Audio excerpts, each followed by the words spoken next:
नमस्कार, हकारा deep dive में आपका स्वागत है और आज हम फिर गुरुदत्त के बारे में बात करने आए हैं। आज 8 जुलाई को उनके 100 साल पूरे हुए और मेरे साथ इस बारे में आज बात करेंगे गुरुदत्त के संगीत के बारे में और उसमें जो सबसे हिंदी में हमारे बीच और भारत में भी शायद जो सबसे बड़े महारथी हैं संगीत के बारे में जानने वाले, जो बॉलीवुड के संगीत के बारे में जानने वाले पंकज राग साहब हैं और वो संगीत पे उनकी कई किताबें हैं। एक धुनों के सहारे जिसमें वो एक तरह का एनसाइक्लोपीडिया है बॉलीवुड के संगीत पर और फिर एक कैफे सिने संगीत भी उनकी किताब है। वो एक इतिहासकार हैं और उनकी ओरल हिस्ट्री जो 1857 की है उस पर एक महत्वपूर्ण किताब है और साथ में कवि हैं। कई सारी उनकी कविता संग्रह जो है वो आ चुके हैं।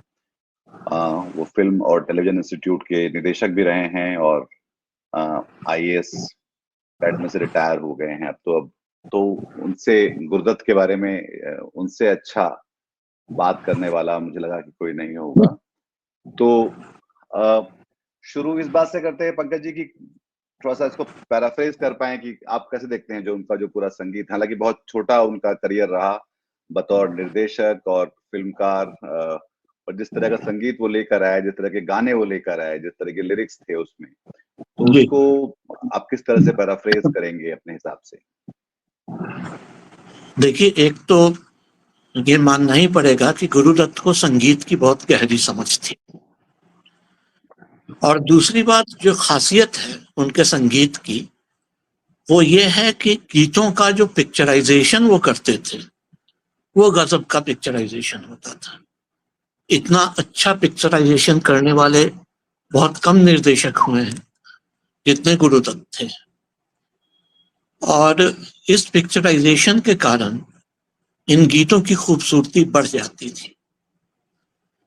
जैसे पिक्चराइजेशन में लाइट और शेड का इस्तेमाल गीत के बीच में, ट्रॉली शॉट्स का इस्तेमाल, आंखों का विशेषकर क्लोजअप या 50 कैमरे के फोकल लेंस की जगह 75 और 100 के फोकल लेंस का इस्तेमाल, ये सब ऐसे फैक्टर्स थे जो उनके गीतों को एक बहुत विराट, विशाल और बहुत आकर्षक रूप देते थे। और विडंबना ये है कि गुरुदत्त मानते थे कि शुरू में कई जगह इन्होंने कहा भी इस बात को कि फिल्मों में गीत नहीं होने चाहिए क्योंकि ये नैरेटिव को डिस्टर्ब करते हैं। और जब बी.आर. चोपड़ा की कानून जो गीत विहीन फिल्म थी जब वो आई तो उन्होंने कहा कि मैं चाहता हूं कि ये फिल्म हिट हो जाए जिससे कि ये गीतों की जो परिपाटी है वो खत्म हो फिल्मी कथानक के साथ। लेकिन इसी के साथ ये विडंबना है कि बहुत अच्छे गीत और बहुत अच्छा फिल्मांकन गीतों का गुरुदत्त की फिल्मों में ही मिलता है। अब एक एक करके आदमी एग्जाम्पल दे सकता है और उस पर हम लोग आगे चलेंगे। बाजी से शुरू करें तो वैसे तो बाजी एक हल्की सी रोमांटिक थ्रिलर थी लेकिन उसका फिल्मांकन भी इतना आधुनिक था कि वो फिल्म आम फिल्मों से बहुत भिन्न हो जाती थी। और उसमें जो उन्होंने क्लब सॉन्ग्स का प्रयोग किया, जैसे शर्माए काहे, घबराए काहे, सुनो गजल क्या गाएं, और फिर जैसे साहिर के बिल्कुल गजल नुमा शब्द थे कि तदबीर से बिगड़ी हुई तकदीर, उसको उन्होंने जो टच दिया गजल जैसे शब्दों के साथ, जो पाश्चात्य शैली का संगीत जो सब सम्मिश्रण था, और वो देवानंद की जो बोहेमियन शैली थी और एक ऐसे नायक की इमेज थी जो कानून और अपराध को भी अपनी अलग दृष्टि से देखता है। तो इन सब के अनुरूप जो संगीत आया, जो एस.डी. बर्मन लेके आए, उसमें लेकिन गुरुदत्त का बहुत बड़ा हाथ है इसके फिल्मांकन में और संगीत किस तरह का हो उसमें भी। तो इसके अलावा जो उनके जो जिस तरह के संगीत निर्देशकों का जो उन्होंने इस्तेमाल किया, जैसे एस डी बर्मन का अभी आपने नाम लिया, फिर ओपी नैयर का भी जो है, तो वो मतलब एक तो ये शायद ये भी जो हम लोग पिछली बार जब अमिताभ से मैं बात कर रहा था तो ये हम लोग बात कर रहे थे कि एक जो तारामंडल जो था कि सारे जीनियस एक साथ जैसे इकट्ठे हो गए थे और फिर वो एक आइडिया को एक आकार दे रहे थे उस तरह से। तो वो एक जो बात थी कि सब लोग ही उसमें बहुत विलक्षण प्रतिभा वाले लोग थे और गुरुदत्त उन सबको एक तरह से ऑर्केस्ट्रेट करते हुए दिखलाई पड़ते हैं इनके संगीत में। देखिए, गुरुदत्त के संगीत को अगर आप लें तो एक तरह से आप कह सकते हैं कि दो तरह का संगीत है। एक है जो ओपी नैयर केंद्रित संगीत है, जिसमें संगीतकार ओपी नैयर हैं, जो थोड़े लाइट हार्टेड, चुलबुले, शोक गीत ये ओपी नैयर के हिस्से में अधिकांशतः आए। और उसके बाद जब प्यासा, कागज के फूल जैसी फिल्में आई तो एक संजीदा संगीतकार के रूप में वे एस.डी. बर्मन को लेके आए। तो ये दो चीजें तो आप बहुत स्पष्ट है जो कर सकते हैं। और जैसे बाज जैसी भी एक फिल्म थी, तो बाज कोई हिट तो नहीं हुई, लेकिन उसमें ओपी नैयर का ही संगीत लिया क्योंकि गीता दत्त ने उनकी सिफारिश की थी। और जरा सामने आ, जरा नजरें मिला जैसा एक गाना बड़ी नशीली धुन के साथ गुरुदत्त ने गवाया था। और एक तरह से आप कह सकते हैं कि गुरुदत्त और नैयर की जो जुगलबंदी थी वो एक तरह से इतिहास में बिल्कुल अंकित जुगलबंदी है, जैसे रोशन साहिब की, उसी तरह आप कह सकते हैं कि गुरुदत्त और नैयर की।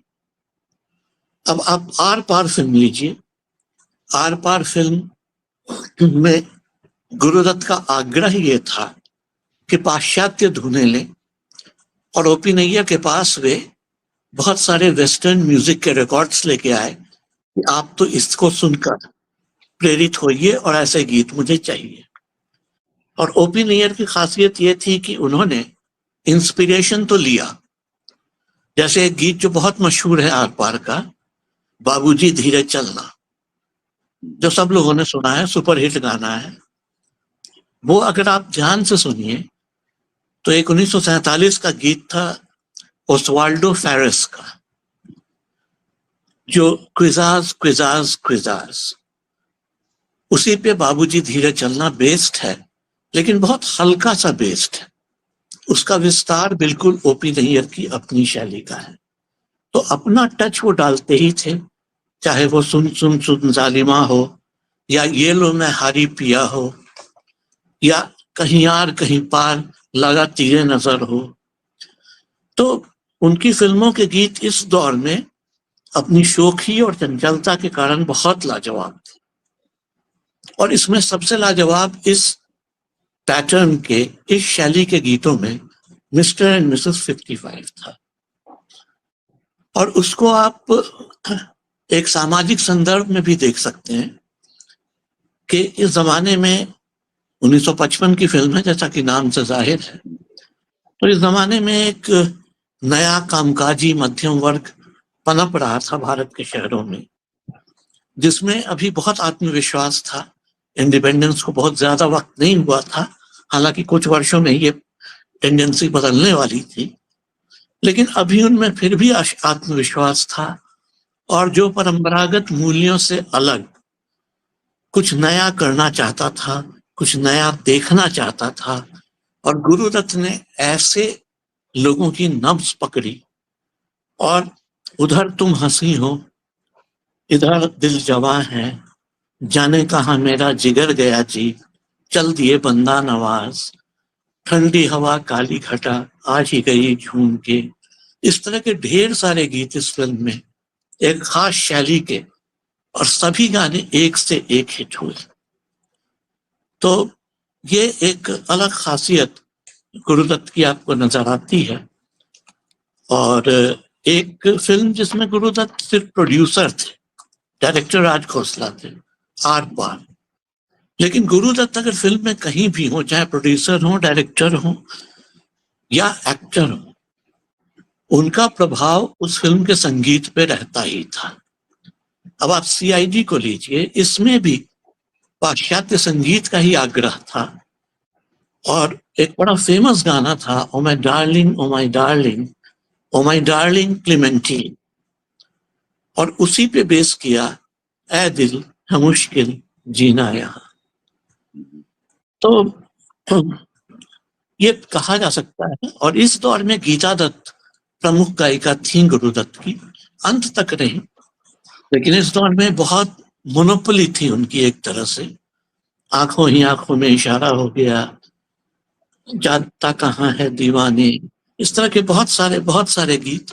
हालांकि शमशाद को भी मौका दिया, बूझ मेरा क्या नाम रे, और जो बिगेस्ट हिट था लेके पहला पहला प्यार, भर के आंखों में खुमार, जादू नगरी से आया है कोई जादूगर।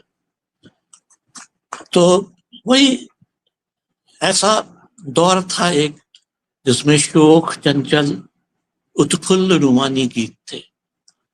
और उसके बाद प्यासा और कागज के फूल का दौर आया, जिस पर बहुत बात की जा सकती है,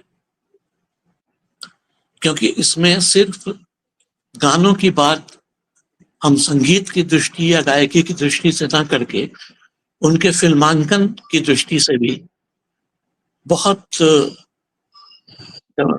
अच्छे ढंग से और बहुत विस्तार से कर सकते हैं। अब आप प्यासा को लीजिए, तो संगीता धुनें थी, संगीता थीम था, और इसके लिए वे ओपी नैयर को नहीं बल्कि एच.डी. बर्मन को लेके आए।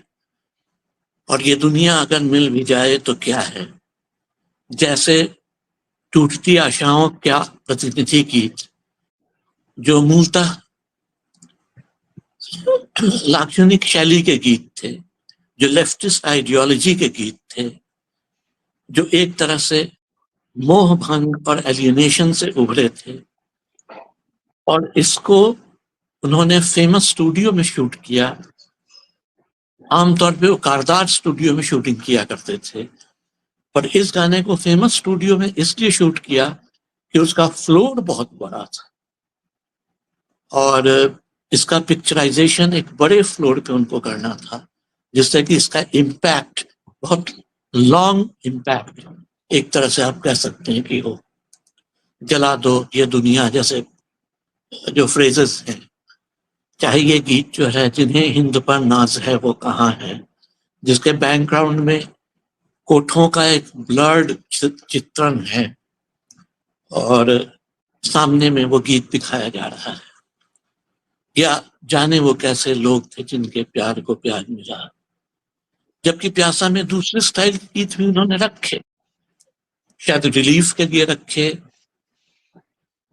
तो सर जो तेरा चकराए जैसा गीत भी था। और कीर्तन शैली में एक गजब का गीत उन्होंने रखा, जिसके शब्द कीर्तन शैली से अलग, आज सजन मुहे अंग लगा लो था, जी। लेकिन इसको भी इतनी शालीनता से कंपोज किया गया कि उस जमाने की मध्यम वर्गीय घरों की लड़कियां भी इसको बिना किसी हिचकिचाहट या एम्बैरेसमेंट के अपने घरों में गुनगुना सकती थी। ये इतना शालीन था कि मध्यम वर्गीय घरों में भी यह स्वीकार था, अपने इस तरह के श्रृंगार शब्दों के बावजूद।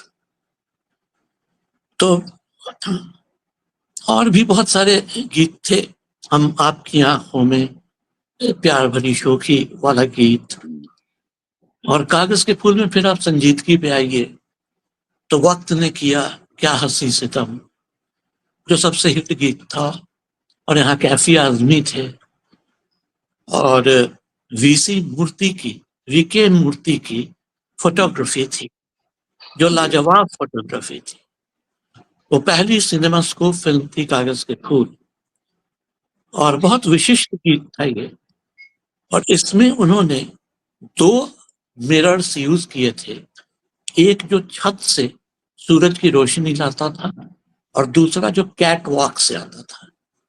और इन दोनों के सम्मिश्रण के बीच, जो इस पूरी फिल्म में गुरुदत्त के गानों में, कई गानों में ये नजर आता है सम्मिश्रण, जो उस गाने को एक बहुत ही अजीब बनाता है, बहुत ही रोमांचक भी बनाता है, ट्रेजिक तो है ही।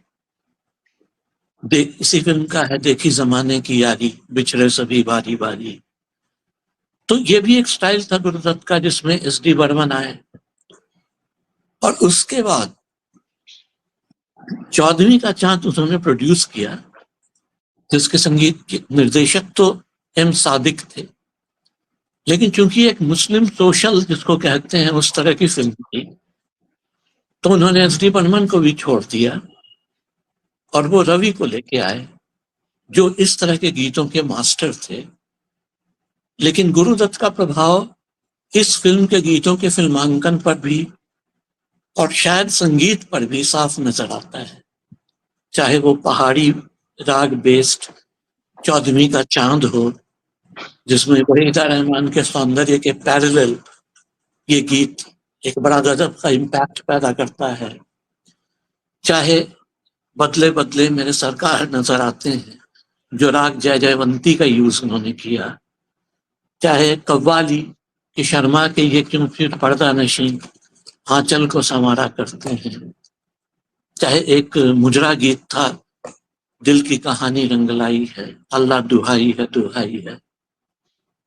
इसी तरह एक और फिल्म थी जिसकी चर्चा गुरुदत्त के साथ नहीं होती, क्योंकि इसके प्रोड्यूसर गुरुदत्त की पत्नी के भाई थे मुकुल रॉय, जो खुद बहुत अच्छे संगीतकार भी थे, तो प्रोड्यूसर भी वही थे, तो जाहिर है संगीत भी उन्होंने ही दिया। लेकिन इस फिल्म का डायरेक्शन गुरुदत्त ने किया था, और इसका एक गाना बड़ा मशहूर हुआ था उस जमाने में, है ये दुनिया कौन सी, ऐ दिल तुझे क्या हो गया, हेमंत की आवाज में होगी।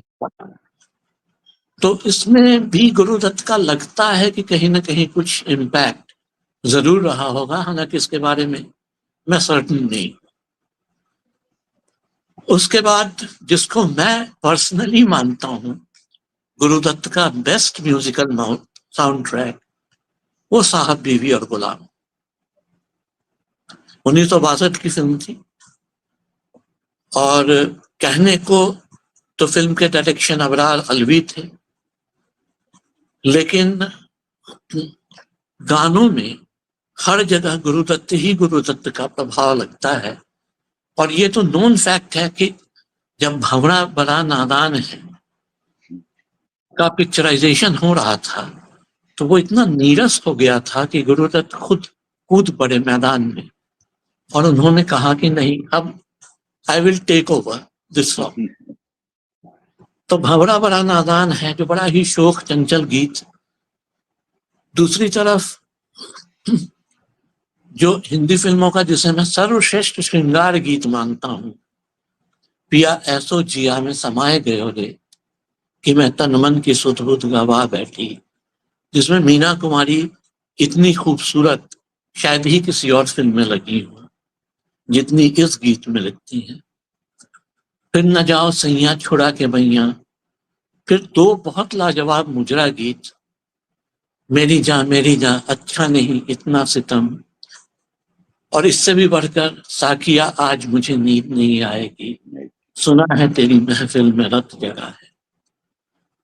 और वो हॉन्टिंग सा गीत कोई दूर से आवाज दे चले आओ, जो बैकग्राउंड से भी बजता है, और एक तरह से ये एक प्रतिनिधि गीत है कि सामंतवाद का युग जो है वो पुराने सामंतवाद का युग समाप्त हो रहा है, हवेलियां ठह रही हैं, हवेलियों की जीवन शैली, जमींदारी जीवन शैली खत्म हो रही है, और कोई दूर से आवाज दे रहा है कि चलेगा।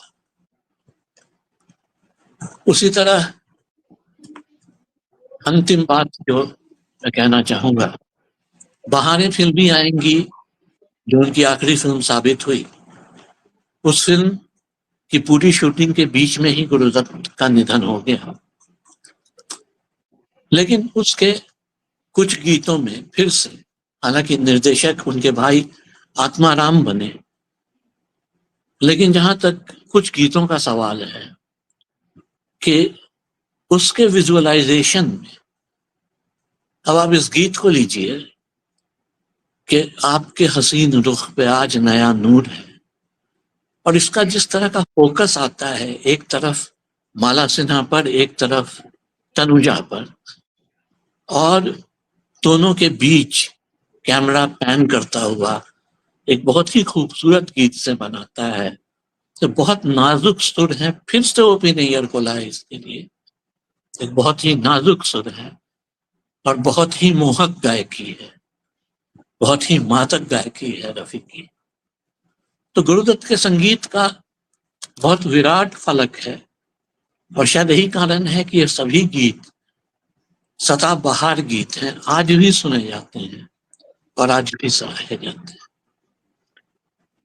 कि वो एक डांस और ड्रामा कंपनी से आए थे, जहां पर उदय शंकर के साथ थे वो शुरुआती दिनों में, उसके बाद वो फिल्मों में आए। तो क्या ये जो असर है जिस तरह का संगीत वो लेकर है, क्योंकि एक तो उनकी बहुत थीम्स जैसी बहुत स्ट्रॉन्ग है, जब वो खुद अपनी फिल्में बनाने लगे और खुद उसमें जब आने लगे एक्टिंग करने के लिए, पर उसका क्या असर आप कैसे देखते हैं, जो डांस और नहीं, ड्रामा जो उन्होंने किया है? बहुत ज्यादा असर है, बहुत ज्यादा असर है। क्योंकि एक फिल्म थी, मुझे याद आ रहा है, कोई लाखा रानी, लाखा रानी की कोरियोग्राफी में उनका बहुत बड़ा रोल था। और प्रभात स्टूडियो जो था, जो अब FTII बन गया है, वहां भी जो उनका एसोसिएशन था कोरियोग्राफी के क्षेत्र में, उनका योगदान कई लोग याद करते हैं कि उनको बहुत अच्छा नॉलेज था। तो जाहिर है उदय शंकर वाला जो आप उदाहरण दे रहे हैं, उसका प्रभाव तो था ही। लेकिन मैं साथ में ये कहूंगा कि वो सिर्फ डांस तक सीमित नहीं था, वो इमोशंस की बड़ी बारीकियों तक जाता था। और अगर आप प्यासा जैसी फिल्मों का संगीत लीजिए, तो वह तो नृत्यात्मकता के बिल्कुल विलोम, बिल्कुल ऑपोजिट है। वो तो नृत्य की भावना को नकारता है। तो आप दोनों बातें कह सकते हैं, कोई ब्लैक एंड व्हाइट आप स्टेटमेंट नहीं दे सकते।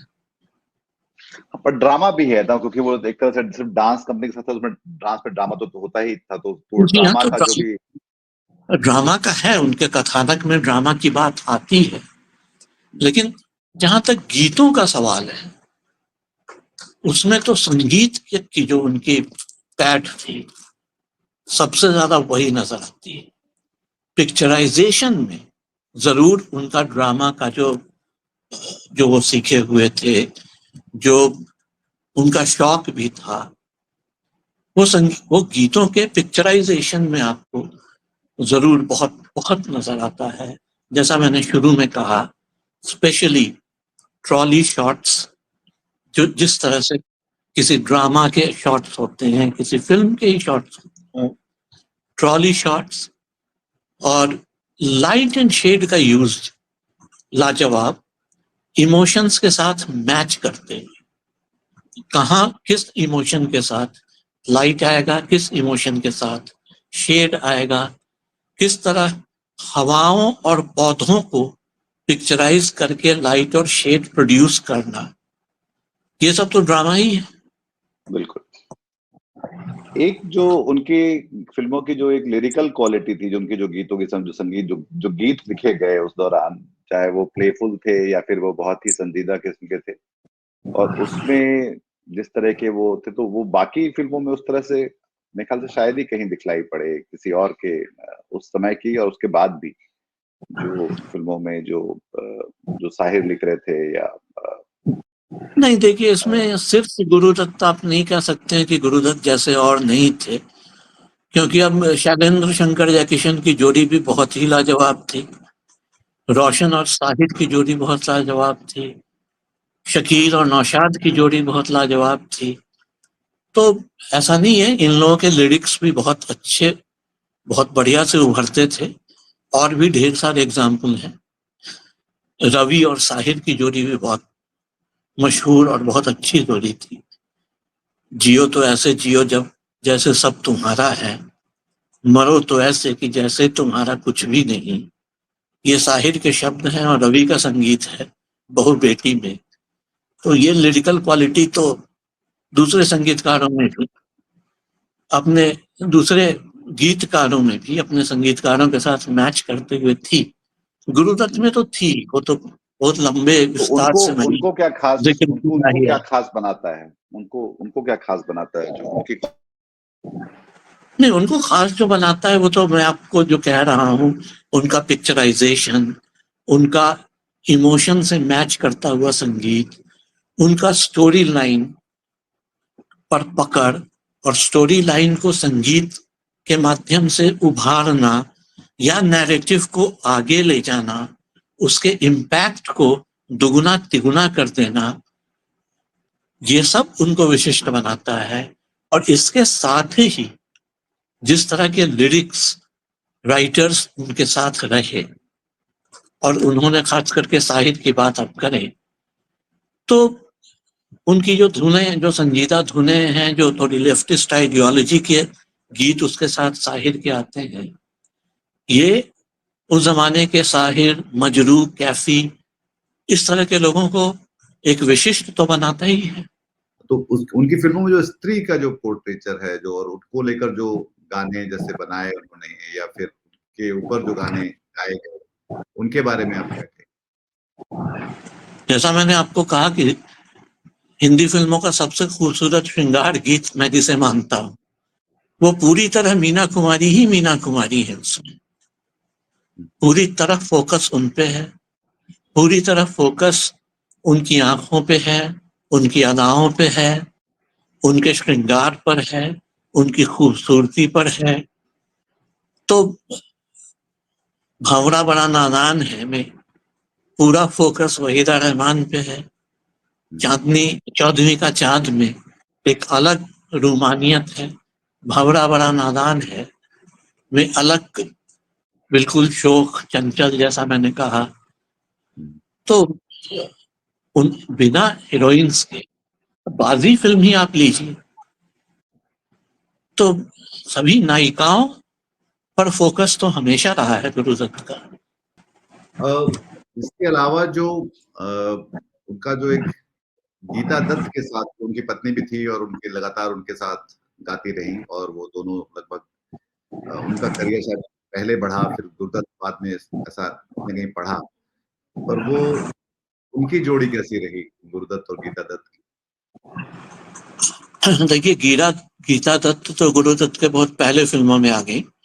गीता रॉय के नाम से सबसे पहले तो संभवतः लेट 1940s में, 47 या 48 के आसपास एक संगीतकार हुआ करते थे, हनुमान प्रसाद, जिनका म्यूजिक स्कूल भी चलता था बॉम्बे में। तो वहीं पे गीता दत्त ने सीखा और फिल्मों में आ गई। गुरुदत्त के साथ तो बाज फिल्म से एक तरह से दोनों का साथ।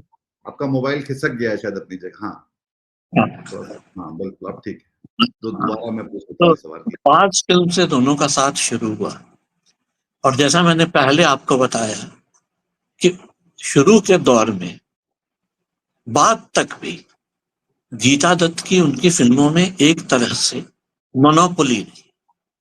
गायिका के रूप में गीता दत्त ही गीता दत्त थी, और आशा भोसले तो बाद में आई और कम आई, गीता दत्त की अपेक्षा बहुत कम आई। और शोक चंचल गीतों में गीता दत्त की जो आवाज थी, जो बिल्कुल मैच करती थी शोखी से या चंचलता से या श्रृंगार से। तो जैसा मैंने आपको आज सजन मोहे अंग लगा लो का एग्जाम्पल दिया, जिसको गुरुदत्त शालीन रखना चाहते थे, और गीता दत्त ने उसको इतनी शालीनता से गाया है कि शब्दों के बावजूद कहीं से भी ये गीत हल्का नहीं लगता है, बल्कि गीता दत्त की आवाज में तो बहुत सोफिस्टिकेटेड और बहुत डिग्निफाइड लगता है। हालांकि साहब बीवी गुलाम में अगर आप उस पर वापस आए तो एक गाना है, मेरी बात रही मेरे मन में, और इस गीत के लिए, और भंवरा वाला नादान है वगैरह, ये या मेरी जान, इस सब के लिए आशा भोसले भी आ रही थी। तो आशा भोसले अंत में अपना प्रभाव कुछ हद तक जमा रही थी। इसमें जो हेमंत कुमार और मोहम्मद रफी का जिस तरह से गुरुदत्त ने इस्तेमाल किया, उसके बारे में हमने कुछ अभी बात नहीं की, पर इसके बारे में बताइए कि कैसे वो अपने देखिए, हेमंत कुमार को सबसे पहले तो अगर आप देखें तो हेमंत कुमार को वे सबसे पहले लाए फिल्म सैलाब में एज एन सिंगर। जो मैंने आपको उदाहरण दिया है, ये दुनिया कौन सी, ऐ दिल मुझे क्या हो गया, इस गीत में मुकुल रॉय के संगीत निर्देशन में उन्होंने हेमंत कुमार से गवाया। और इससे पहले प्यासा, प्यासा में जाहिर है हेमंत कुमार से इन्होंने जो एक बहुत मशहूर गीत है, मुझे अभी ख्याल नहीं आ रहा है, अभी मैंने उसका जिक्र किया था, अरे हाँ, जाने वो कैसे लोग थे जिनके प्यार को प्यार। तो इस तरह के हेमंत कुमार की बड़ी संजीदा आवाज थी। कई लोग तो मानते थे कि इफ गॉड वुड हैव सung, he would have sung in Hemant Kumar's voice. तो रफी को तो लाते ही थे, जैसे प्यासा के दूसरे गीतों में जो रियल हिट गीत हुए, जिन्हें हिंद पर नाज है वो कहाँ है, और दूसरा जो था जॉनी ये वॉकर दुनिया अगर मिल भी जाए तो क्या है, इस सब के लिए रफी को। लेकिन जाने वो कैसे लोग थे जिनके प्यार को प्यार मिला, इसके लिए हेमंत कुमार को लाए। और सैलाब के बाद साहब भी गुलाम में तो इन्होंने संगीत ही हेमंत कुमार को सौंप दिया, और संगीत तो सौंपा, और हेमंत कुमार ने एक गीत भी वहां गाया था साउंड ट्रैक पे, उसकी शूटिंग भी हुई लेकिन वो फिल्म से निकाल दिया गया, और वो गीत थी साहिल की तरह कश्ती ले चल। और हूबहू उसी धुन में बाद में हेमंत कुमार ने अनुपमा फिल्म का वो गीत बनाया, या दिल की सुन दुनिया वालों। वो हूबहू वही धुन है जो इसमें रिकॉर्ड किया गया लेकिन फिल्मांकित नहीं हुआ। और एक बंगला नॉन फिल्म गीत है, शायद गौरी प्रसन्न मजुमदार का लिखा हुआ, आमी दूर होते तुम्हारे देखे छी, जो हेमंत कुमार ने गाया है और संगीतबद्ध किया है, और इसी पर बेस्ड है मेरी बात रही मेरे मन में। ये वही धुन, ये वही धुन। तो आजकल तो ये गीत बहुत आसानी से मिल जाते हैं आपको यूट्यूब वगैरह पे, लेकिन अगर आप आमी दूर होता तुम्हारे देखे थी सुनेंगे, तो इसको हेमंत ने इतनी खूबसूरती से गाया है कि आशा भोसले का वर्जन जो है, और वो उससे भी बहुत सुपीरियर हेमंत कुमार की गायकी आपको लगेगी हिंदी के वर्जन से। ये खासी मजेदार हमारी बातचीत चली है, अभी तक करीब 35 मिनट हो गए हैं बात करते करते। तो और कुछ, या हम यहाँ पे रोकें इससे? नहीं, बस इतना ही कुछ है। और यही कि गुरुदत्त का संगीत कुछ लोगों का जो सदाबहार संगीत रह जाता है, जैसे राज कपूर का संगीत सदाबहार संगीत है, आज भी लोग गुनगुनाते हैं, उसी तरह गुरुदत्त के गीत भी काफी हद तक लोग गुनगुनाते हैं। आर.डी. बर्मन का संगीत भी लोग काफी हद तक गुनगुनाते हैं, और एस.डी. बर्मन और ओ.पी. नैयर के फैन भी कम नहीं होते। एक जो फिल्मकारों में एक ये बात भी ना कि आपके अलग अलग मूड को अलग अलग गाने एक तरह से उस पे अपना ठिकाना डेरा बना लेते हैं। तो जैसे बारे में जो बात करते हमेशा एक हम बहुत खुशनुमा और जीवन गानों के बारे में बात करते हैं, पर जैसे हम प्यासा के गाने सुनते हैं या कागज के फूल के सुनते हैं, तो वो एक थोड़ा सा एक उदासी के मूड पर जो है वो उनका लगातार लंबे समय से एक कब्जा बना रहता है। तो जी, एक मूड के इकोसिस्टम को लेकर भी है, जहाँ पे गुरुदत्त एक बार अगर कहीं आए हैं तो फिर वो वहां से जाते नहीं है, वो लंबे समय तक रहते हैं। और हम लोग फिर बार बार उस मूड में कभी भी होते हैं तो पलट के उन गानों की तरफ जाते हैं, या वो गाने ही हमें वापस गुनगुनाने लगते हैं। तो बहुत शुक्रिया इस बेहतरीन बातचीत का पंकज जी, और ये मजा आया। इस बारे में हम लोग आगे भी और भी बात करेंगे, जब कल्चर को और फिल्म को लेकर आपसे बात करने के लिए बहुत कुछ है। और मेरे ख्याल से वो सारे लोग जो लोग फिल्मों को पसंद करते हैं और बॉलीवुड की हिस्ट्री को जानना चाहते हैं, गुरुदत्त जो कि एक महत्वपूर्ण हस्ताक्षर रहे हैं और बहुत कम समय के लिए रहे, पर फिर भी अपनी बहुत गहरी छाप छोड़ कर गए, तो उनके लिए शायद ये बहुत काम का होगा। अगर आपको ये हमारा प्रोग्राम पसंद आया तो इसको लाइक करिए, सब्सक्राइब करिए और अपने हम ख्याल लोगों के साथ साझा करिए। अपना ख्याल रखिए और हम लोग बने रहेंगे साथ। नमस्कार आज के लिए। नमस्कार।